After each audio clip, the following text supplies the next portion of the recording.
Continuamos con más información en esta mañana de la radio y a través de las redes sociales ha hecho conocer su opinión en disidencia con varias cuestiones que tienen que ver con la economía, la inflación, las vacunas, el manejo de esta pandemia en general y las consecuencias. Vamos a hablar con él, vicepresidente del PRO Pehuajó. Está en línea Luis Dillon. Luis, buen día, muchísimas gracias por atendernos. Hola, buen día Andrea, ¿cómo estás? Muy bien. Saludos para vos y para toda la audiencia. Luis, bueno, a través de las redes sociales tal vez, y bastante más activo en Twitter sobre todo, siempre dejando la visión de anuncios y situaciones que se vienen dando desde el inicio de la pandemia, pero no tanto puntualmente desde la salud, sino desde la consecuencia en general. Tal es el caso de, por ejemplo, la parte económica. Sí, la verdad que estamos viviendo una situación, la gente está viviendo una situación sumamente complicada, ¿no? La verdad que la angustia hoy es grande cuando salís a la calle, hablas con la gente, cuando ves los temas que realmente preocupan hoy. Bueno, la verdad que la situación económica, el desastre que se ha generado en la economía fruto del mal manejo de esta pandemia, por habernos encerrado durante tanto tiempo sin mucho sentido, viéndolo hoy a la luz de los resultados, ¿no? Bueno, esto realmente genera mucha angustia en la gente y lo que más angustia genera es que no hay un horizonte, no se ve un plan, no se ve una salida y bueno, eso es la verdad que preocupa, ¿no? Uh-huh. Bueno, y el horizonte más próximo tiene que ver con una evaluación de las autoridades a todo nivel, de volver al cierre, a la restricción, a frenar sobre todo la actividad económica. Sí, eso, bueno, lo estamos viendo hoy, ¿no? Cuánta gente todavía hoy está padeciendo, bueno, sin ir más lejos, el caso de la gente de los gimnasios, todos los días veo las noticias y la angustia, ¿no? En todas esas familias que dependen de esa actividad y bueno, es eso, ¿no? Y además vemos, qué sé yo, justamente el tema del Twitter que comentabas, uh-huh. Veo el anuncio del tema de Pehuajó, zona fría, gran anuncio, y yo digo, bueno, sí, la verdad que me pongo contento por la pobre gente que la está pasando tan mal, ¿no? Me parece que el anuncio lo que refleja es eso, ¿no? La gente necesita por lo menos una buena noticia, ¿no? Uh-huh. Pero por otro lado, vemos que están esos anuncios, pero como vos decías, yo no veo ningún anuncio donde se pida perdón, o sea, una autocrítica, tan de moda que está la palabra autocrítica, yo no veo ninguna autocrítica frente a lo que fue el manejo, ¿no? Como nos encerraron durante tanto tiempo cuando no había casos y no tenía mucho sentido, con la excusa de que iban a preparar el sistema sanitario hasta que llegara la vacuna. Yo no veo perdón por las empresas cerradas, los comercios cerrados, la pérdida de trabajo, la educación, los chicos que se quedaron sin clases durante todo un año y que hoy en gran parte de la provincia siguen sin clases. Eso es la verdad que es terrible y no veo ahí una autocrítica. Y no veo una autocrítica por el robo de las vacunas, no veo una autocrítica porque las vacunas no llegan. Nos encerraron prometiéndonos que la solución venía con las vacunas y el mundo se está vacunando, nuestros vecinos se están vacunando y acá la vacuna no llega. Entonces me parece que hay que tener un poquito de empatía con la gente, ¿no? Al momento de hacer anuncios, ¿no? Y la verdad que este anuncio del gas, que insisto, me alegro por la gente que la está pasando tan mal, ¿no? Pero me hace acordar a un cuento de un amigo mío pobre que tuvo que pasar una situación, iba con su auto por el conurbano, lo asaltaron, lo bajaron del auto, se le llevaron el auto con la billetera, con todo, y cuando se estaban yendo se dan vuelta y le tiran un billete de 100 pesos y le dicen, tomá para el colectivo, ¿no? Bueno, eso, la verdad que este anuncio suena a eso, ¿no? Los que te empobrecen, los que nos han traído hasta esto. Vieron ayer el número de la inflación, lo que fue, ¿no? Ahí también veía las estadísticas, estamos ahí peleando el campeonato mundial de la inflación, ya estamos en cuartos de final. ahí, de los que más inflación tenemos en el mundo, con Venezuela, Irán, Zimbabue, ahí en con esos países nos estamos disputando el podio de la mayor inflación en el mundo. Luis, la parte económica durante el gobierno anterior fue de las más criticadas y lo sigue siendo aún hoy, cuando algunos dirigentes políticos actuales siguen hablando de lo que fue la gestión Mauricio Macri, María Eugenia Vidal, con el argumento del endeudamiento. Hay una serie de críticas que se hacen al gobierno anterior que aún permanecen como escudo cuando uno habla de la economía actual. Digo, como parte y representante de aquel gobierno, ¿qué es lo que se responde cuando se da la oportunidad de hablar de este tipo de situaciones? Y claramente, primero la autocrítica que ya se hizo, arrancando por el presidente, por Macri, ¿no? La verdad que justamente, que es lo que yo digo, la autocrítica que hoy no vemos, ¿no? Entonces sí, se cometieron muchos errores, probablemente se fue mucho más rápido y pidiéndole a la gente un esfuerzo que fue desmedido, pero claramente el rumbo era ese, ¿no?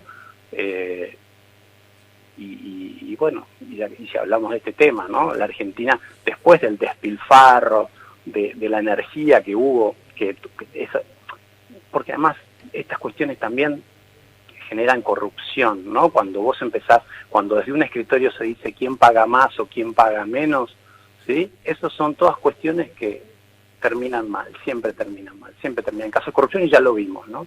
¿Se acuerdan los barcos regasificadores? Bueno, que ahora vuelven, ¿sí? Entonces sí, se hicieron cosas que se podrían haber hecho mejor, sin duda. Hay autocrítica, sí, hay autocrítica, la gente la pasó mal, y sí, claramente, por algo no votó, pero, y hoy, 1 año y medio, y mirá cómo estamos. Entonces, claramente, no era tan grave la situación. Déficit fiscal 0, hoy de vuelta estamos con un déficit terrible, ¿sí? Y claramente, bueno, la desconfianza de la economía, la inflación se disparó al final del gobierno de Macri después de las PASO, ¿no? Cuando la gente dijo, vuelven estos que ya tenían su historia.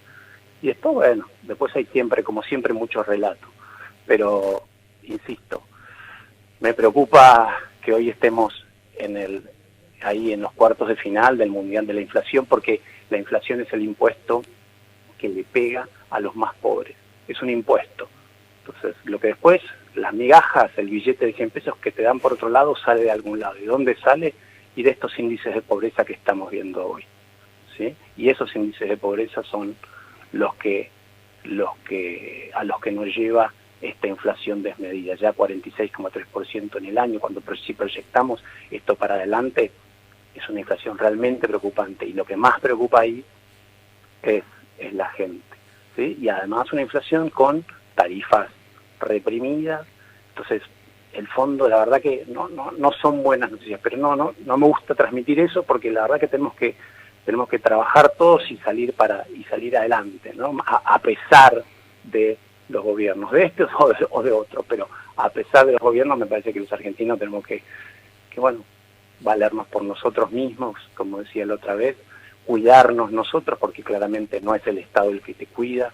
Entonces, cada uno desde su lugar, con su esfuerzo, yo creo que ahí está la clave, lo podemos hacer, ¿no? Pero bueno, claramente depende del esfuerzo individual. Lo único que necesitamos es libertad, reglas de juego claras, ¿sí? Y una república sana, donde realmente pueda funcionar los 3 poderes, ¿no? Pero sobre todo la justicia.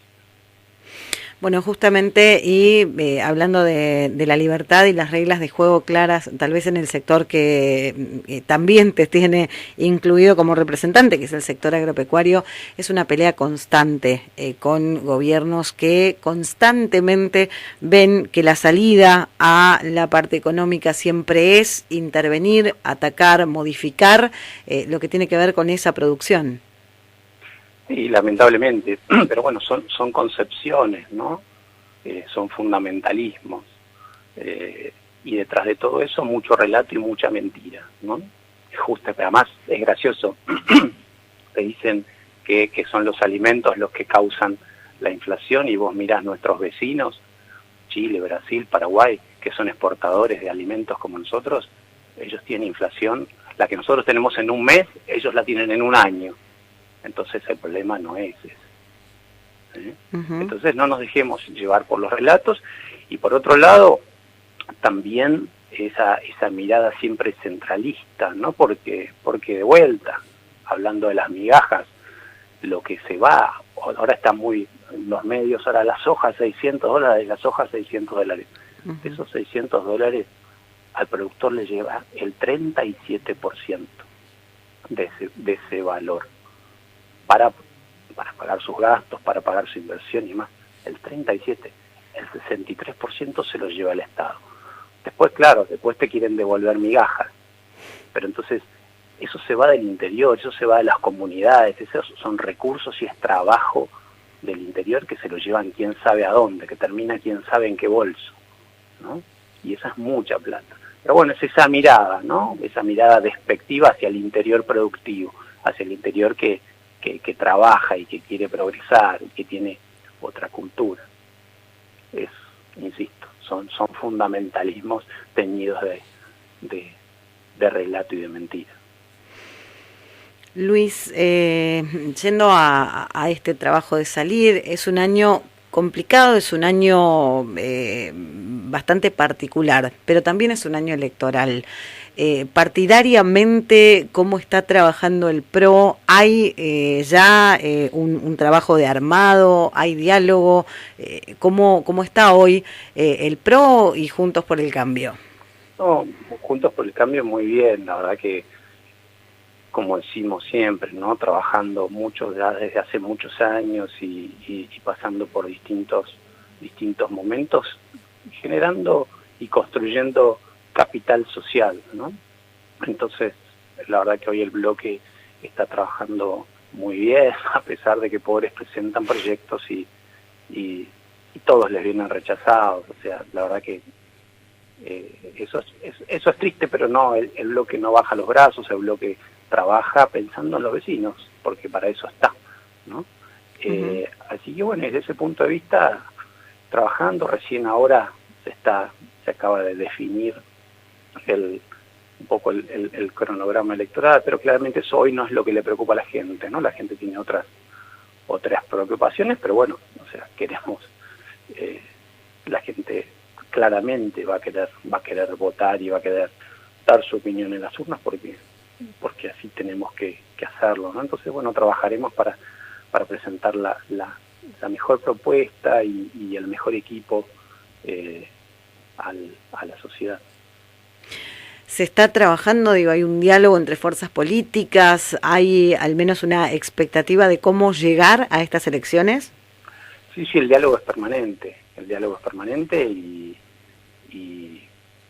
la verdad que todavía, como te digo, sin definiciones, pero un diálogo y un trabajo codo a codo, ¿no?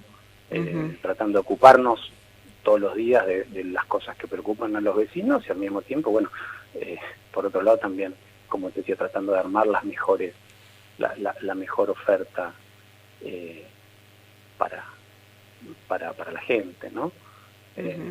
Pero sí, la verdad que con muy buen trabajo y muy buen diálogo.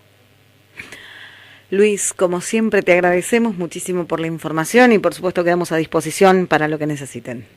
Muchas gracias, Andrea. Que tengas buen día, hasta luego. Igualmente, gracias. Luis Dirón, vicepresidente del PRO, hablando de la actualidad, los anuncios, los informes, graficando con un ejemplo muy simple la situación que vivimos en prácticamente todos los sectores, sobre todo los sectores productivos, los sectores de trabajo, ¿no? Con este ejemplo de un amigo al que le roban un auto con toda la documentación, con todo el dinero, con todas sus pertenencias, pero le tiran con 100 pesos por la ventanilla para que tenga para pagar el colectivo, ¿no? Así de gráfico. Finalmente, hablando de las elecciones, decía, la gente seguramente quiere votar, seguramente quiere dejar su opinión en las urnas, estamos trabajando, pero todavía sin mayores definiciones.